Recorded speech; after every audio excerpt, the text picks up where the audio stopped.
Video में हम बात करेंगे पातन यंत्र के बारे में। काफ़ी ज़्यादा इम्पॉर्टेंट यंत्र है, हमारा मोस्ट इम्पॉर्टेंट यंत्र की कैटेगरी में आता है और इस पे क्वेश्चंस भी काफ़ी अच्छे पूछे जाते हैं।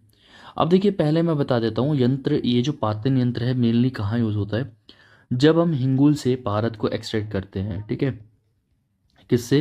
हिंगुल यानी कि हमारा जो HGS है, उससे हम क्या करते हैं, अपना पारद यानी कि मरकरी यानी कि Hg। तो हिंगुल से पारद को अलग करने के लिए बेसिकली जिस यंत्र का मोस्टली यूज किया जाता है वो होता है हमारा पातन यंत्र। अब ये पातन यंत्र किस पे सिद्धांत पे वर्क करता है? ये सिद्धांत पे वर्क करता है पातन, ठीक है। पातन को आप इवापोरेट भी कह सकते हो एक तरीके से। इसमें वही देखने को आपको मिलेगा, या डिस्टिलेशन भी आपको यहाँ पे देखने को मिलेगा। अब ये जो पातन यंत्र हैं वो बेसिकली तीन प्रकार के होते हैं। पहला होता है ऊर्ध्वपातन, दूसरा होता है अध्यपातन और तीसरा होता है तिर्यकपातन। तो पातन के बेसिकली तीन टाइप्स हैं, ऊर्ध्वपातन, अध्यपातन और तिर्यकपातन। अब ये जो हमारा ऊर्ध्वपातन है, तो ऊर्ध्वपातन में मेनली क्या करते हैं, पहले मैं आपको एक रफ डायग्राम बना के दिखा देता हूँ। यहाँ पे हम एक हांडी लेते हैं, ये हमने एक हांडी ली फॉर एग्जाम्पल। इसके ऊपर क्या करते हैं, हम दूसरी हांडी रखते हैं, ठीक है। इस तरह से, सॉरी एक सेकेंड, इस तरह से हम क्या करते हैं, दूसरी हांडी इसके मुंह पर रखते हैं। दोनों हांडी के मुंह को हम क्या करते हैं, एक दूसरे के मुंह पे रख के इसको अच्छी तरीके से बंद कर देते हैं, ठीक है, लेप करके। अब जब इसे बंद कर देते हैं, जो हांडी के ऊपर जिसमें हमने रखा, इसमें पहले से क्या प्रेजेंट होता है हमारा, इसमें प्रेजेंट होता है हमारा HGS यानी कि हिंगुल। और ऊपर वाली हांडी के ऊपर क्या करते हैं, हम एक थोड़ा सा एक इस तरह का स्ट्रक्चर बनाते हैं जिसमें हम क्या कर सकते हैं, पानी करते हैं, ठीक है। अब क्या करते हैं, जब हम इसको हीट करते हैं, तो हीट जब करते हैं तो ये जो HGS है, मरकरी है, इसके अंदर हिंगुल जो है, उसमें से क्या होगा, धीरे धीरे धीरे धीरे जो हमारा HGS है, मरकरी है, वो इवापोरेट होगा और वो यहाँ जाके इसके ऊपर चिपक जाएगा। मतलब क्या किया, जो हमारा HGS था वो जैसे जैसे टेम्परेचर रेज हो रहा है वो कहाँ जा रहा है, ऊपर जा रहा है। और ऊपर जाके क्या हो रहा है हमारा, धीरे धीरे हमें ऊपर की ओर उसको कलेक्ट कर रहे हैं। तो देखो इसमें जो हमारा मोमेंट है हिंगुल का, जो हमारा मोमेंट है पारद का, वो कैसा हो रहा है, ऊपर की तरफ हो रहा है। तो इसीलिए हम इसको कहते हैं ऊर्ध्वपातन। क्या कहते हैं इसको? ऊर्ध्वपातन। अब यहाँ पे आप समझिएगा कि हम क्या करते हैं, ऊर्ध्वपातन यंत्र में एक हांडी मुख को दूसरी हांडी के मुख के अंदर प्रविष्ट कर देते हैं। पहले प्रविष्ट कर दिया मतलब दोनों हांडी को जोड़ दिया, मिला दिया। और उस हांडी को किससे मिलाते हैं, भैंस के दूध, मंडूर चूर्ण तथा पाणित राव के पेस्ट बनाकर संधि बंद कर देते हैं। मतलब ये जो जैसे हम ग्लू की तरह क्या क्या चीज़ें लेते हैं, दूध लेते हैं, मंडूर लेते हैं, चूर्ण, मंडूर चूर्ण लेते हैं, ठीक है, और फाणित यानी कि राव, इसका पेस्ट बना के हम क्या करते हैं, इनको दोनों को जोड़ देते हैं, इनके मुंह को। अब नीचे वाली जो हांडी है, उस हांडी का मुख कैसा होगा, ऊपर वाली हांडी के अंदर की ओर होना चाहिए, ठीक है। तो जो ऊपर वाली हांडी है उसका मुख बड़ा रहेगा और जो नीचे वाली हांडी है इस तरह से रहेगा, ठीक है। जो ऊपर वाली हांडी है उसका मुख बड़ा रहेगा, नीचे वाली हांडी का मुख क्या रहेगा, छोटा रहेगा। ऊपर की हांडी के पल पर एक तोयाधार बनाते हैं। तोयाधार मतलब अभी बताया था, जिसमें हम थोड़ा सा इस तरह का स्ट्रक्चर बनाते हैं जिसमें हम जल भर देते हैं, इसको कहते हैं तोयाधार। क्या कहते हैं? तोयाधार कहते हैं। अब इस तोयाधार में बनाते हैं तथा नीचे वाली हांडी को चूल्हे पर रखकर क्या करते हैं, हम अग्नि प्रदान कर देते हैं। अब जब अग्नि प्रदान करेंगे तो यहाँ पे हीट बर्न होगी। हीट जैसे ही जैसे हीट होगा तो ये जो पारद है ये क्या करेगा, ऊपर की तरफ मूव करेगा। इसीलिए हम इसको कहते हैं ऊर्ध्वपातन यंत्र कहते हैं, ठीक है। अब देखो तोयाधार क्या है, ये पानी की भरने के लिए होता है, पानी को भरने के लिए होता है जिसमें ठंडा पानी रहता है, ठीक है। ताकि ठंडे पानी से क्या, इस तोयाधार की लंबाई कितनी होती है, 10 अंगुल की लंबाई होती है। चौड़ाई कितनी होती है, 4 अंगुल चौड़ा। मतलब इस तरह से रहता है ये यहाँ पे। तो ये जो लंबाई रहेगी वो 10 अंगुल रहेगी और जिसकी चौड़ाई रहेगी वो कितनी रहेगी, 4 अंगुल की रहेगी। और इसमें क्या भरा रहेगा, जल भरा रहेगा, ठीक है।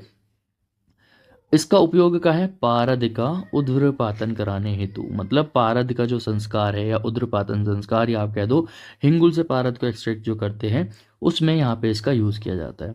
इसके बाद है हमारी दूसरी अध्यपातन। अब देखो उध्र में क्या कर रहे थे, जो HGS था उसकी मूवमेंट कहाँ हो रही थी, HG की मूवमेंट हो रही थी ऊपर की तरफ। अब उल्टा करेंगे तो जो मूवमेंट होगी वो कहाँ होगी, नीचे की तरफ। तो उसको हम कह देंगे हमारा अध्यपातन। तो अध्यपातन में क्या करते हैं, देखो यहाँ पे एक हांडी ली हमने, इसके नीचे दूसरी हांडी ली, इस दूसरी वाली हांडी में भर देते हैं जल, और इस वाली हांडी के जो साइड्स हैं इस पे कर देते हैं लेप, जो भी हमारा HGS है उसको यहाँ पे पेस्ट की फॉर्म में चिपका देते हैं। ऊपर से जैसे हीट देंगे तो ये मेल्ट होना शुरू हो जाएगा, मेल्ट होकर क्या होगा, धीरे धीरे जो Hg है हमारा वो इस पानी में कलेक्ट हो जाएगा, और हमें क्या मिल जाएगा, यहाँ पे मरकरी मिल जाएगा, यानी कि हमारा पारद मिल जाएगा। तो जिस द्रव्य का अध्यपातन करना है, जिस भी द्रव्य का अध्यपातन करना है, उस औषधि के साथ क्या करते हैं, कल्क बनाकर ऊपर की हांडी के ऊपर लेप कर देते हैं। तो ऊपर वाली हांडी पे लेप कर देते हैं, और नीचे की हांडी में जल भरकर जमीन में गड्ढा खोद कर स्थापित कर देते हैं, और जो नीचे वाली हांडी है उसमें क्या करेंगे, जल भरेंगे और जमीन में गड्ढा खोद के रख देंगे, और ऊपर वाली हांडी को क्या करते हैं, आवश्यकता अनुसार उपलों से ढककर उसे क्या करते हैं, अग्नि प्रदान करते हैं। इसे क्या कहा जाता है, अद्रपातित द्रव्य। जिसको भी नीचे लाना है वो द्रव्य पानी में कहाँ प्राप्त होता है, हांडी में प्राप्त हो जाता है, और इसी प्रोसेस को हम कहते हैं अध्यपातन। और जो यंत्र इस प्रोसेस में यूज हो रहा है, ये जो यंत्र यूज हो रहा है ये हमारा अध्यपातन यंत्र। ठीक है, अब इसका भी उपयोग क्या है, पारद के अध्यपातन हेतु। तो पारद को अध्यपातन मतलब नीचे की तरफ मूवमेंट कराने के लिए इसका यूज किया जाता है। इसके बाद है हमारा तीसरा तिर्यक पातन यंत्र। अब देखो तिर्यक पातन यंत्र में मेनली क्या करते हैं, एक ऊपर की तरफ बड़ी हांडी लेते हैं, ठीक है, और एक नीचे की तरफ हांडी रखते हैं। अब ऊपर वाली हांडी को चूल्हे पे रखते हैं, नीचे वाली हांडी किसी भी एक प्लेन स्थान पे या फिर स्टूल वगैरह पे रख लेते हैं। ऊपर वाली हांडी में क्या करते हैं, बड़ा सा एक होल करते हैं, नीचे वाली हांडी में छोटा होल करते हैं, और इन दोनों होल्स को क्या करते हैं, आपस में एक बांस वगैरह या पाइप वगैरह से मिला देते हैं। इसमें हमारा रहेगा क्या, हिंगुल HGS, और यहाँ पे इसमें रहता है पानी, इसमें क्या है, पानी, यहाँ है हमारा जल।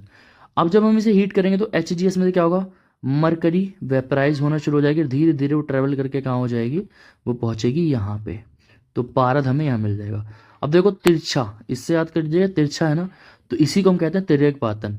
अब इसमें क्या है मेनली, देखो क्या लिखोगे आप, एक बड़े हांडी के गले के पास छिद्र करके उसमें क्या करते हैं, बांस की या कांच की नली लगा देते हैं, उसे अच्छी प्रकार से लेप कर स्थित कर देते हैं। तो क्या करते हैं, लेप कर देते हैं, पहले इसको साइड भी तो करना है। इस नली का सिरा दूसरी हांडी के पेट में, दूसरी हांडी के पेट में देखो यहाँ है, और छिद्र कर लेप कर देते हैं, तथा इस घड़े को चूल्हे पर चढ़ा देते हैं। चूल्हे पर चढ़ा दें और क्या करेंगे, अग्नि प्रदान करेंगे।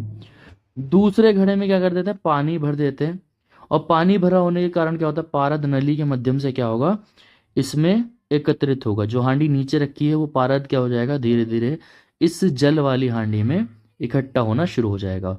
तो इसको कहा जाता है तिर्यक पातन यंत्र। अब ये कहाँ यूज होगा, जो हमारा पारद का तिर्यक पातन कराने हेतु, आप यहाँ लिखोगे तिर्यक पातन कराने हेतु। तो अगर पारद का तिर्यक पातन कराना है तो कौन सा यूज करोगे, तिर्यक पातन यंत्र यूज करोगे। लिंक मैंने नोट्स का डिस्क्रिप्शन बॉक्स में दिया है, और इसका पासवर्ड रहेगा 11125। तो वीडियो का जो नोट्स हैं उनका लिंक मैंने डिस्क्रिप्शन बॉक्स में दिया है, आप वहाँ से जाके डाउनलोड कर सकते हो। आई होप वीडियो पसंद आया होगा, मिलता है नेक्स्ट वीडियो में, थैंक यू।